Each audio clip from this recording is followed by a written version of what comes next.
What up, Bulls Nation? Peck here. We got a live CHGO Bulls pregame coming up for y'all right around the corner. Bulls road trip continues in Utah tonight, taking on the Jazz and our old pal Lauri Markkanen. Jazz have been tanking hard recently, but Lauri will be active tonight. Meanwhile, what's going on with the Bulls? Fun news for Coby White. He earns himself a little respect across the league with an award, and our pregame picks, all coming up next.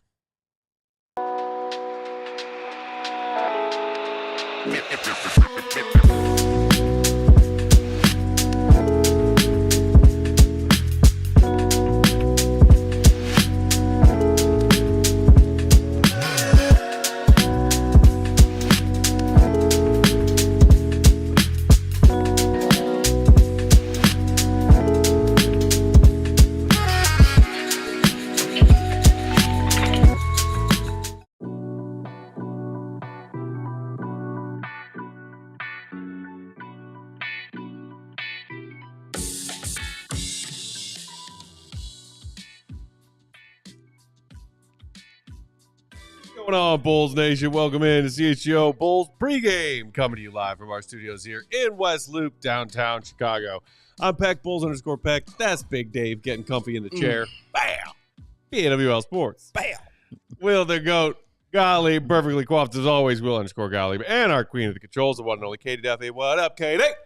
Hi. Looking fabulous in that green shirt. Happy St. Patrick's Day, everyone. Happy St. Patty's to everybody out there in Bulls Nation. Woo! Bulls road trip continues. Who's excited? Did you get a haircut? I did, yeah. Oh, okay. Right on. Thank you. I noticed these things. Excuse me. I just saw it. I think it was Friday. I was real shaggy. I was like, ooh, I gotta. Wait a minute, you got a haircut, but you still got like a shadow. Yeah, that's just because I'm lazy and didn't shave my non-mustache part of my face for the last couple of days. I forget, like your hair grows really fast. Yeah. Okay. No, this is literally just like 2 days.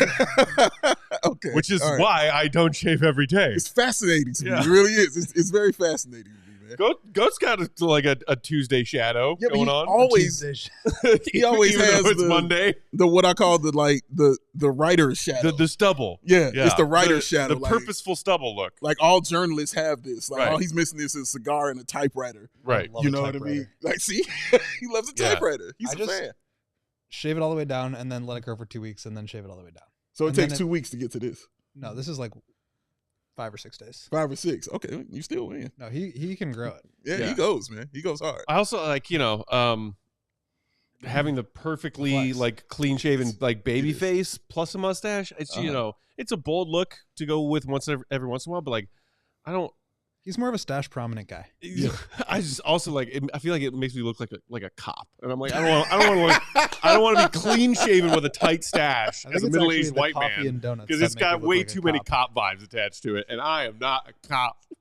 I have to tell you all, if I am a cop, I am not a cop.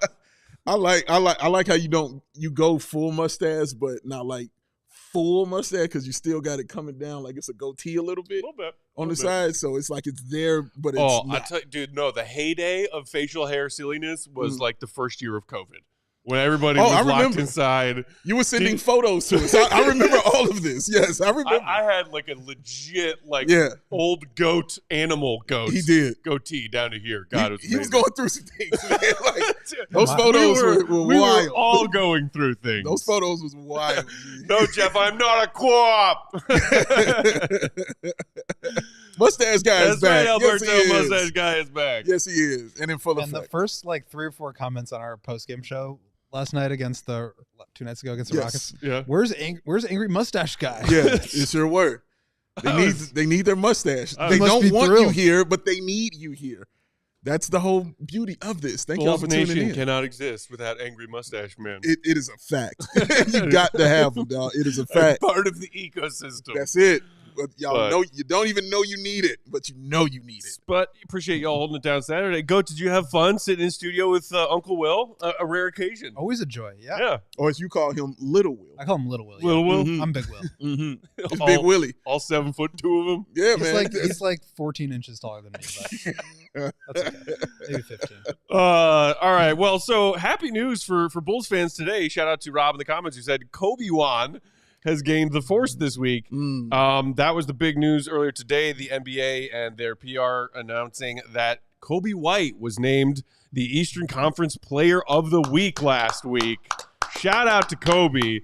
The Bulls went 2-1 in their 3-game week, largely thanks to Coby and his great performances, averaging just shy of 28 points per game, 7 boards, 4 dimes, making it happen all over the floor. And some interesting, fun details the Bulls added with their press release about Coby winning the award. He became the 19th Bulls player in franchise history and just the 6th, age 25 or younger, to reach 6,000 career points, which he did during this week that he won the award. Wow. Did that in their game on March 10th, joining MJ, Reggie Theus, Luol Deng, Ben Gordon, and D. Rose as the only in franchise history to reach 6,000 points with the team at age 25 or younger. It's incredible company to be with right there. Incredible company. And Great shout out to job. Coby for getting some league-wide recognition. We had been talking last season about, man, how cool would it be if Coby White wins this most improved player award. He narrowly loses out to Tyrese Maxey, like just a handful of votes. And Bulls fans were excited to see what Coby could do next. I think in some instances, you can say it's been a bit of a letdown depending on what your expectations were for Coby this year. Okay. Some Bulls fans believed in that all-star trajectory that was still possible for him. Some of us were a bit more skeptical. But, even in a season when the Bulls have no all-stars this season, Modest goes to the dunk contest and kind of chokes. Like, when you're talking about the Bulls being relevant across the league, this is one of the, modest as it is, only examples this season. I find that we say this often about Coby, about him being the light for this team during a trash kind of bad season. Pick one. Just pick one since I'm serious. Pick one since he's been here. We have definitely said this over and over again that Coby has done something to just shine a light and make you continue to love this team like we do. He is completely deserving of it. I've loved Coby since he's gotten here. I can continue to sing his praises. I've critiqued him for sure when he deserved to be critiqued. But he's deserving of this kind of praise that he's getting. And it feels better because it was so unexpected. At least for me it was. I wasn't thinking that the league was looking at him in this kind of way, in this kind of manner. But you look at these numbers and you're like, damn, he really was going off. I forgot how much he was sitting here killing these teams, man. And he is really taking on, as you said, taking on the onus of being that number one guy here for the Chicago Bulls. With Josh Giddey especially being out, with Zach being traded, they needed a scorer. You needed somebody on your team who could be a threat to score 40-something points a game, or not a game, but score 40 points in a game for you. And Coby said he will be that guy. He will take it upon himself. We talked about all the things he's improved about his game to even when the scoring isn't working, he's still a formidable basketball player. You can look at the rest of the stats and kind of see that. But the scoring is what it's all about. Like Bill Russell told you, it's all about buckets in this league. And Coby is out here getting straight up buckets. The last thing that I always want to see, and I'm going to go find out, is when I see these numbers compared with guys like Michael Jordan, I always want to know how many times Michael Jordan did this, because I know it's some ridiculous number that he did this with. So, but congratulations to Coby. This hasn't happened since DeMar. And yeah, he is definitely deserving. So I can tell you that, Dave. Oh, thank you. Perfect, because that was also in the Bulls press release about Coby winning the award. Care to venture a guess how many times Michael Jordan won the Player of the Week in the Eastern Conference Award? It's ridiculous, isn't it? I will tell you this. It is a perfect number. Oh, okay. I would say 13, because that would be you for Joakim, but can I guess? I'm going to say... How many times he won Eastern Conference Player of the Week? In his 23. career? Mm-hmm. Is it 23? 23. Which leads me to believe they only invented Player of the Week Bro, that's all I was like going. a season before MJ retired. Some other notables, Scottie Pippen won it 5 times, as did D. Rose. Yeah. Jimmy and DeMar both won it 4 times as Bulls. Reggie Theus and Artis Gilmore each twice, along with Orlando Woolridge. Hold on. Carlos Boozer and Nate Robinson, also Player of the Week winners. Go. Nate Robb. Let's go, Nate Robb. Shout out, man. But yeah, that 23 number for MJ has to mean that they invented Player of the Week close to him retiring. Seriously, man. You know how many weeks there are in an NBA season? Seriously. Or they was just like, all right, man, come on. All right. Dude. God. Well, I think it's also just been nice because Giddey has been the one attracting all the attention and for good reason, the way he's playing. Yeah. He's getting the triple doubles. He's like 23, 12 and 8. Yeah. You know, he's playing out of his mind. And Coby's gone a little bit under the radar in comparison. And so for him to get that national recognition, I think is really great. He's been outstanding really the last 7 games during the month of March. Now 28.5 points, 5.5 rebounds, 3.5 assists. He is shooting 47% from the field and only 32% from 3. So it again speaks to what we've been talking about, which is the fact that he's been super aggressive getting to the basket. He's been getting the free throw line. And even on nights where his shot is not falling, he's been really productive because he's been driving offense at the free throw line. That's something that the Bulls need from him, but it's also something that primary elite scorers need to be able to do. And he's proving he can do that. NBA Player of the Week was introduced in 1979. For real? Seriously. Yeah, there's no way it makes sense that MJ only has 23 of them. None. Makes no sense. I'm telling you, they were just like, look, dude. That's like one season, maybe 2 seasons worth Seriously, of MJ being MJ. That's like the whole 87, 88 season right there, dog. Like, yeah, man. No, they just have to be like, come on. It's giving the MVP to Carl. Yeah. Instead of MVP. But like doing that with the Player of the Week award. Well, we can't. It's voter fatigue. Oh, do you know who holds the record? And this is also a perfect number. For most Player of the Week awards in NBA history? In NBA history. LeBron. Correct. And what is the number? I'll tell you that. It's nice. I was going to say 69. I was going to guess that just because of the fact that you asked it. Yes. Okay, I am sorry. That math ain't mathing. I agree with you 100%. Congratulations to him, but that's how many I think Mike should have also. Yeah. Is that kind of number. But, yeah, LeBron has it, though. Dude had seasons where he averaged damn near 40 a game. Yeah, dude. There's also just so many more talented players in the league now compared to when MJ was playing. So, like, LeBron's got to share it a little bit more, whereas, Michael should have just been the Player of the Week every week. Yeah. Should have been that, man. Yeah. I'm gonna do a deep dive on this, man. I need to know who's seriously. Awards, I feel like Charlie in that scene. It's Always Sunny right now. Like, I need to get to the bottom of Pepe Sylvia, but Pepe Sylvia is Player of the Week awards making no sense. None. All right, so shifting focus to tonight's action.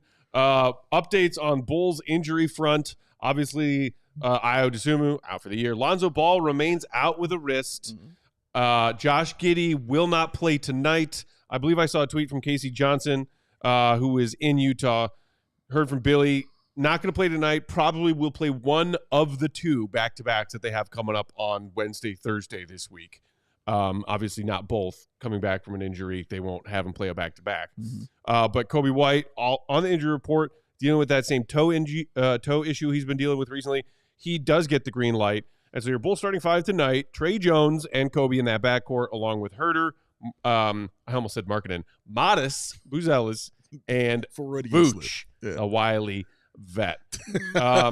So, I think no surprises. The one thing I am starting to get a little curious about, and I don't know if you guys got any word on it before they hit the road, Goat, but like, is Lonzo nearing just being shut down for the season? Like, what this wrist has been going on a while. Yeah, it has been. Billy's been resistant to saying anything long-term for Lonzo or really anyone else.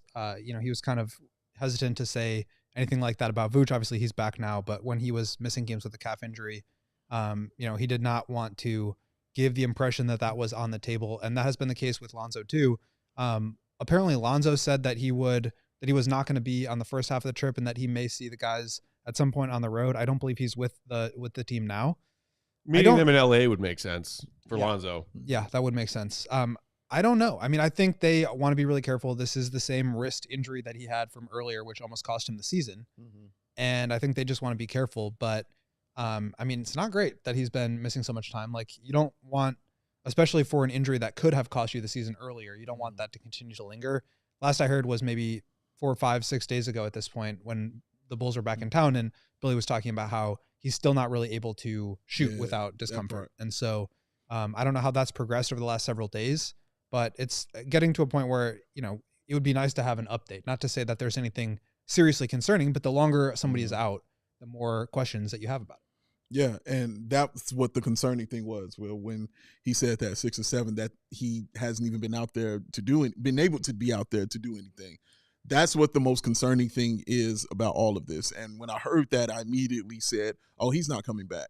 That was my very first thought. Like, he's gonna rehab this. He's not gonna be back for this team, and we're gonna worry about next season for him. I don't think it's a terrible idea.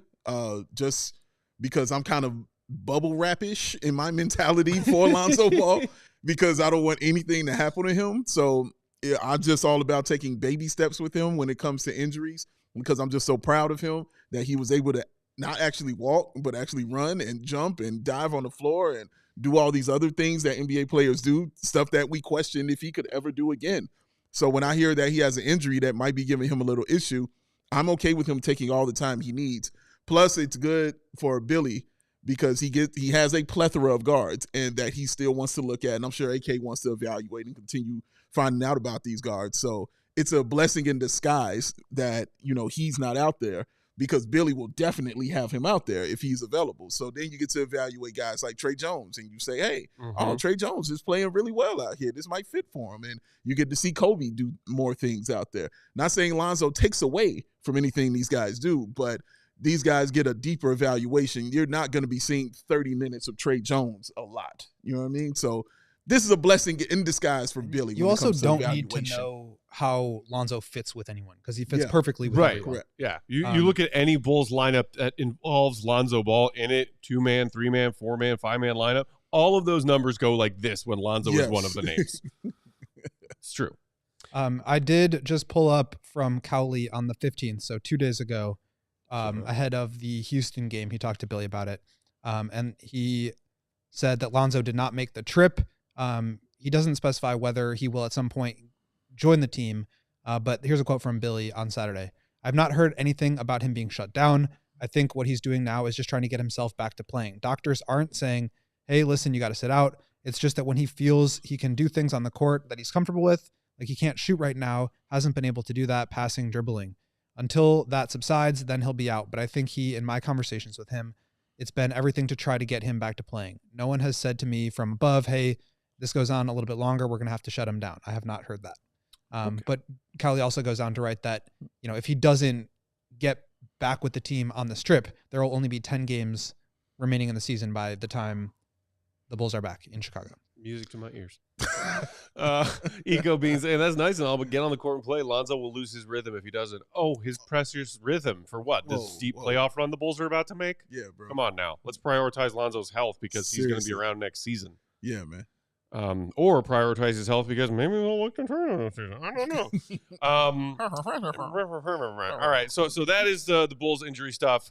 Shifting to Utah. Some good, some bad if you're a Jazz fan, and depending on what you want as a Jazz fan. This is the Jazz starting 5 tonight, courtesy of Andy Larson of the Salt Lake Tribune. Isaiah Collier, Cody Williams, Lauri Markkanen will play. Michael Potter and Walker, Texas, Kessler, Ranger, a.k.a. Dave's guy. My guy. So Lauri was questionable, dealing with an ankle. Jordan Clarkson, questionable. He also is listed as available but not starting. And they still have a litany of other guys out. John Collins is out. Colin Sexton is out. KJ Martin, son of Kenyon, solid player, out. Jaden Springer, out. Svi Mikhailiuk got added to the injury report midday today and has been ruled out. And Taylor Hendricks had that really nasty broken leg injury early this season, had surgery on it. He's done for the year. So, Keontae George, however, is also listed as available. He's been giving them some solid minutes this season. So a mixed bag, but this Utah team, look, in case you missed that news, they got hit with a $100,000 fine by the NBA last week for violating the player participation policy. Essentially, accusing or convicting the Jazz of playing loosey-goosey with Lauri Markkanen on their injury report. Because the Jazz are smart and know that they are more benefited by L's this time of year than W's. Funny how that's a thing that teams are allowed to do, but that's the very reason that AK can point to this and say, see, integrity.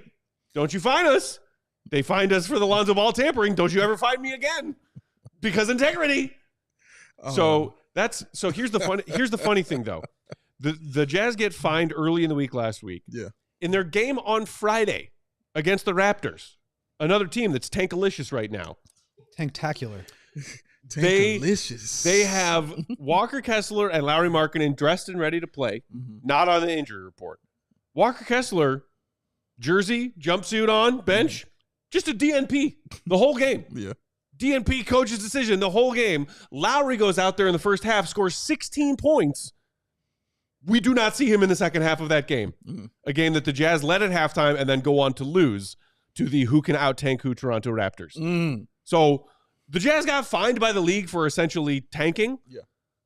And then went out and tanked harder. It's like, hold my beer, league. I mean, they said the quiet part out loud. They're okay, you don't want us to like mess around with the injury thing? We'll just not play the guys. Yeah. Right. And it's working for them. They're 0-8 in their last 8 games. 0-9 in their last 9. They're 0-9 in their last 9 games. They have, in their last 2 weeks, which is what I'm looking at here, 0-8, negative 10.3 net rating. Okay. They have sole possession of the worst record in the league right now. And they're a team on a mission. And that is what happens when you're on a mission. So look, it is interesting. It's a tale of two halves of how like teams, and look, maybe some Bulls fans see more value in playing the young guys minutes and them get like a 4-game winning streak in March. Cool. But it's also like it's more firmly planting your flag on a 10 seed. And Zach Collins, and like it's not the young guys that are playing a lot. It's the veterans who are now right. As it's always been all season. Yeah. And like when the Jazz have been asked about this, whether it's their coach or anyone else, they're talking about teaching things and basically letting the younger guys on this squad go out there and play and learn by doing and learn by failing, which is what some of us have been clamoring for the Bulls to do with their younger guys all season long. That's weird. Yeah. So look, it'll be interesting to see if any further penalties or investigation come down from the league, but the Jazz have basically just flat out told the league now, after getting fined for the way they were handling their injury reports, fine. We will just eliminate the injury report part and play some guys and not play other guys. Danny Ainge, baby. You can see it and how he's doing. This is a Danny Ainge move. He built one team before. He's trying to do it again in Utah, man. So, you know what Danny Ainge likes? High-value draft picks. And winning. Also that. He enjoys that very much. I will say there is one person I am excited to see outside of Walker Kessler, Texas Ranger. Is Kyle Filipowski. I liked him in the draft. He was one of those guys that, Will, I love those dudes who are always just high IQ and yelling and just play really hard and just go out there. Like, I like those kind of ball players. And he's definitely that. He's also another one that doesn't realize his deficiencies because he has, kind of short arms. And he's not 7 feet tall like that, but you can't tell him he's not 7 feet tall. Because he's going in there, he's going to, put his nose in there. He doesn't care if he comes out without it. Like, it doesn't bother him. And I love that about Kyle Filipowski. And, yeah, I'm excited to sit there and get a good look at him. He's been having kind of the season I thought he would. He'll have some games where, 12 points, 12 rebounds, something like that. He'll have another game where he has 6 points and 6 rebounds. Right. Like, he has those kind of games because he's a rookie. But I really like him, and I think Danny Ainge likes him as well. And I think, his minutes have kind of gone up and down and been sporadic his rookie year because of Jazz guys being hurt or Jazz guys being hurt. He's averaging just shy of 20 minutes per game on the season in 58 appearances, including 15 starts. He's, as the season progressed, started to see more of those 30-plus minute nights, including in 2 of their last 5. In that loss to Toronto on Friday I was talking about earlier, he played 33 minutes and put up 18 and 11. In a loss to the Sixers back on March 9th, he played 31 minutes, dropped 25 and 7. So when he gets minutes, he's producing. Yeah, man. And he's going to get them tonight. He'll definitely get that opportunity. And I'm assuming he'll be going up against Modest. So that is a matchup I definitely want to see those 2 young rookies, kind of going at it because you are in a position, both of them, where they kind of need both of those guys to actually do something to not necessarily win, but actually be in the game. And what they do out there is very important because Filipowski, because Modest already explained what the Jazz are trying to do, and the Bulls because Modest is your starter at the 4. So, yeah, it's going to be important for both of those guys to try to have some solid games tonight. Yeah, and then they've got a couple other young players that we talked a lot about this past summer in the draft. Cody Williams was the pick ahead of Modest, I believe. He was 10th overall. He's struggling. He's having a tough year. Very raw player, but out of Colorado. Yep. And then Isaiah Collier, who I was really high on, ended up sliding almost to the end of the first round. Yeah. And he's been putting together a nice stretch here. Nice. His shooting is not great, but he's averaging over 7.5 assists per game over the last few weeks here. So he's gotten a chance to really, get the keys to the offense, and they're running and they're getting after it. And then, Walker Kessler has been putting up huge numbers. They have a lot of guys who are able to accumulate, but we'll see if they can, if the Bulls are able to stymie what the Jazz are doing here, because I think a lot of it, they're very well coached, but it is a little bit disorganized when you have multiple rookies out there trying to run and initiate the offense. Sure. So Isaiah and Cody will both be in that starting lineup for the Jazz tonight. Shout out to Alex in the comments who said, first thing I did was hit the like button. It's like knocking at the door. There you go. Great advice for your fellow viewers out there in Bulls Nation. Hit that like button, y'all. All right, with our remaining time in pregame, it is time to do our pregame picks. Presented by our new betting partner of Bet365. Yeah. Probably heard the announcement if you were tuning into some of our earlier in the day CHGO content and coverage. Pregame Picks is brought to you by Bet365. Use code CHGO365 when you sign up. Whatever the moment, it's never ordinary at Bet365. And they're offering a great offer right now for new people signing up with that promo code. Make any $5 bet, and whether or not that bet cashes or not, you will get $150 in bonus bets added to your account. Let's go, man. So I got a few thoughts. Earlier today, I was thinking I liked the Bulls at -5.5 on the spread. It has now, as Goat brought to my attention when he was perusing Bet365 app just a few moments ago, shifted to -4.5, probably because of the news that Markkanen and others will be active for Utah. But will they be active in the second half? That's my question. We could see a repeat performance of what they did against Toronto on Friday to ensure that they grabbed themselves that L. I would not be surprised to see the same thing tonight against these Bulls, who are going out there fighting hard and playing to win. So even though they are on the road, I like the Bulls.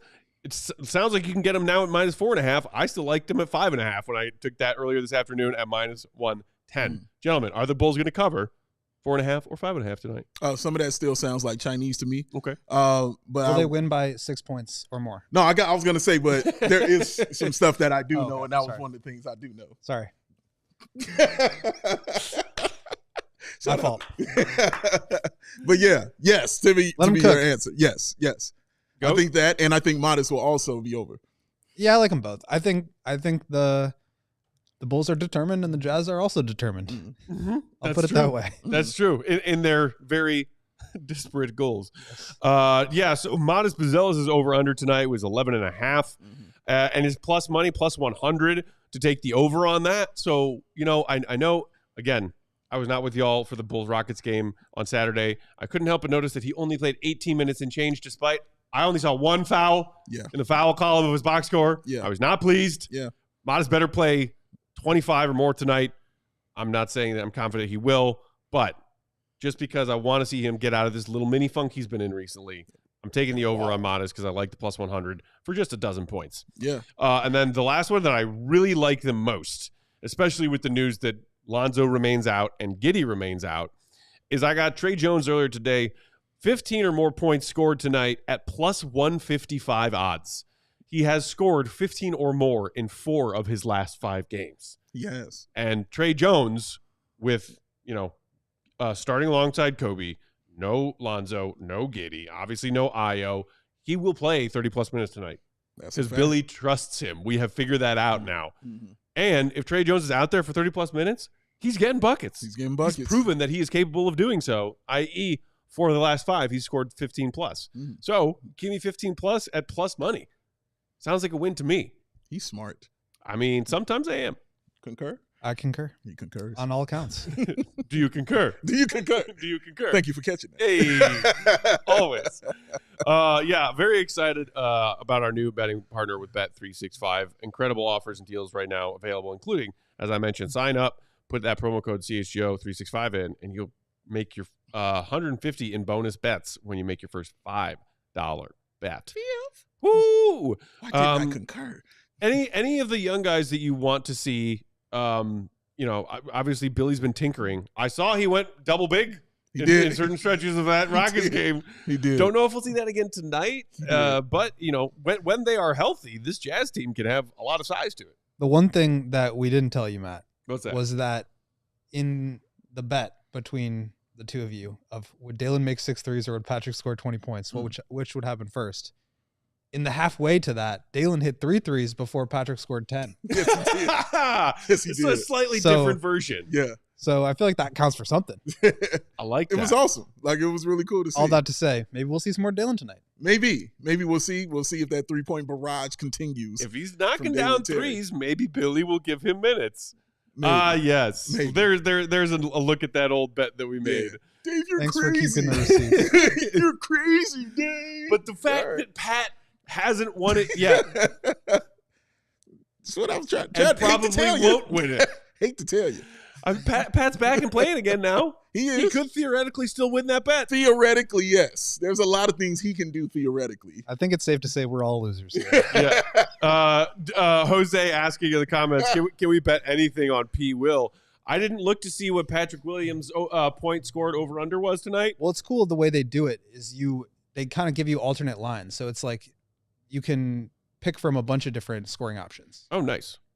On Bet365. So you can set your own points so you line can for say, players. He is minus 650 to score 5 points. He's minus 110 to score 10 points. He's plus 375 to score 15, plus 1,200 to score 20. And you can pick from any of those. RT Blue's saddest bet ever. So take the under on Patrick Williams until he proves us otherwise. I think you guys can both cash out, no questions asked. I wonder what the odds are for Dalen Terry to have 6 made threes. Oh, it might not even be listed. Let's see. I bet you they have it. This is like plus 15,000. Push, guys. They don't even have them listed. Oh, take the over. He will over under on rebounds 3.5 tonight. 3.5. That's so embarrassing for him. It isn't it? Like, that's crazy. That's a little sad. I haven't checked in a while. What is his boards per game number at this season? He is at 3.9. That was a guess, by the way. Solid guess. Yeah. Hey, how dare you shortchange him those 0.2 of a rebound? Oh my goodness. All right, y'all. We have passed the 8 p.m. hour Central Time. Bet365 also has that great feature where a lot of these tip-offs are actually 10 past the hour, so you can get bets in right there under the wire until 10 minutes after the scheduled tip-off time. Nice. So download that Bet365 app, or if you already have it, get those bets in. And best of luck to you. Thanks for hitting that like button, a.k.a. hit it now if you haven't done it yet. And we will talk to y'all for postgame. See you right again. Concur. I concur. Do you concur? Why didn't I concur? We all silly like the mayor.